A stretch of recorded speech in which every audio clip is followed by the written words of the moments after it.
Le processus qui est la fusion entre l'âme et l'esprit sera vécu à un moment donné par tout être humain, puisqu'il s'agit d'un retour naturel vers sa source.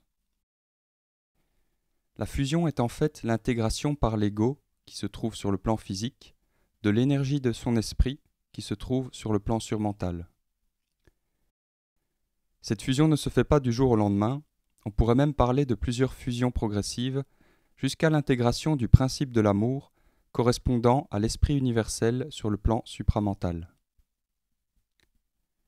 Cette intégration du principe de l'amour est l'intégration de l'énergie de l'esprit universel au niveau cellulaire et atomique.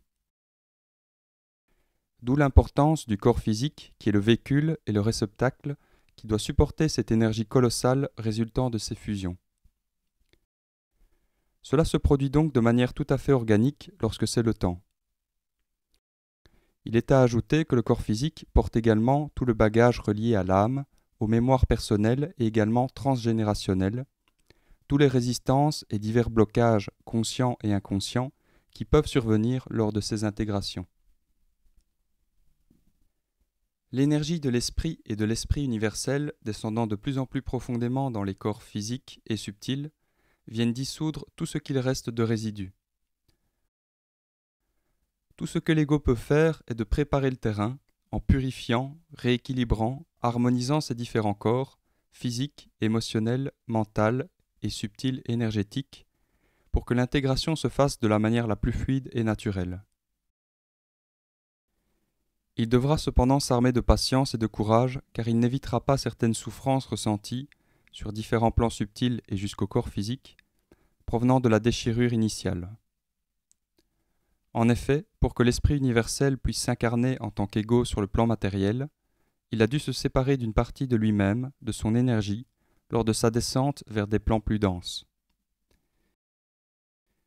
L'esprit universel, plan supramental, devient esprit, plan surmental, par la diffraction perte du principe de l'amour. Ensuite, l'esprit, plan surmental, devient ego, plan physique, par la diffraction perte du principe de l'intelligence. À ce moment-là, une fois sur le plan matériel, l'ego est régi principalement par l'âme, mémoire, forme. Il devra intégrer le principe de la volonté de l'âme. Pour commencer le chemin de retour, on parle généralement d'un retournement, lorsque l'âme qui était orientée vers la matière et le plan matériel tourne son regard vers l'esprit.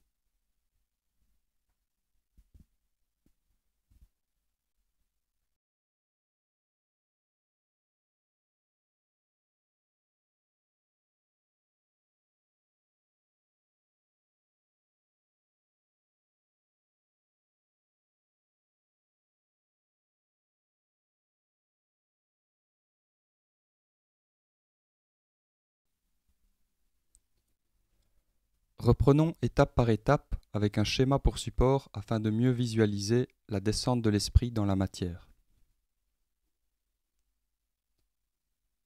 Au départ, la source est en mode yin, c'est-à-dire non manifestée. Rappelons que le yin est l'aspect invisible, intérieur, correspondant aussi à l'énergie féminine. Pour pouvoir se manifester vers l'extérieur, la source passe en mode yang, correspondant à l'énergie masculine, et va donc commencer à prendre de l'expansion. La vibration au départ rapide et presque imperceptible va se mettre à ralentir progressivement, le temps commence. Et la conscience, en descendant dans les plans, se densifie en accumulant des couches pour entrer dans des formes de plus en plus denses jusqu'au plan physique matériel.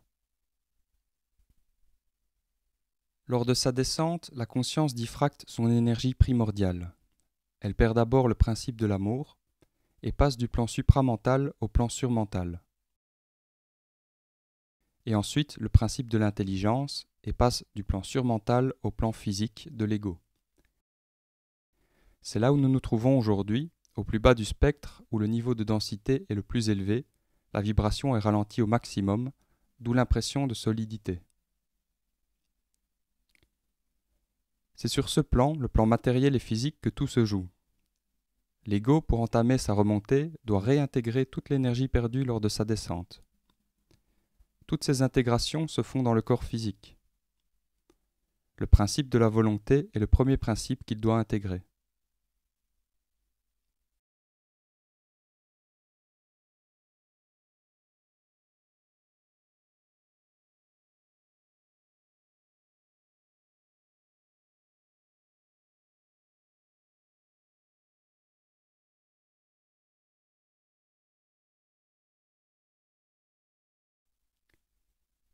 Sur ce plan mental inférieur, c'est l'âme qui est aux commandes. Elle correspond à la mémoire, à la forme et au véhicule, corps physique, qui est le réceptacle. Pour sortir des mémoires et cesser de tourner en rond sur le plan physique matériel, l'ego va se tourner vers son esprit et rétablir sa connexion avec le plan surmental, mental supérieur, en intégrant le principe de l'intelligence de l'esprit.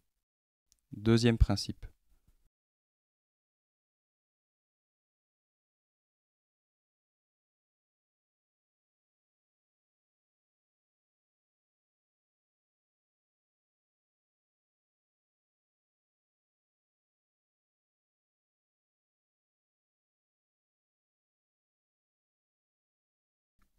C'est en rétablissant la communication bidirectionnelle via le rapport de force avec son esprit que l'ego crée son double éthérique.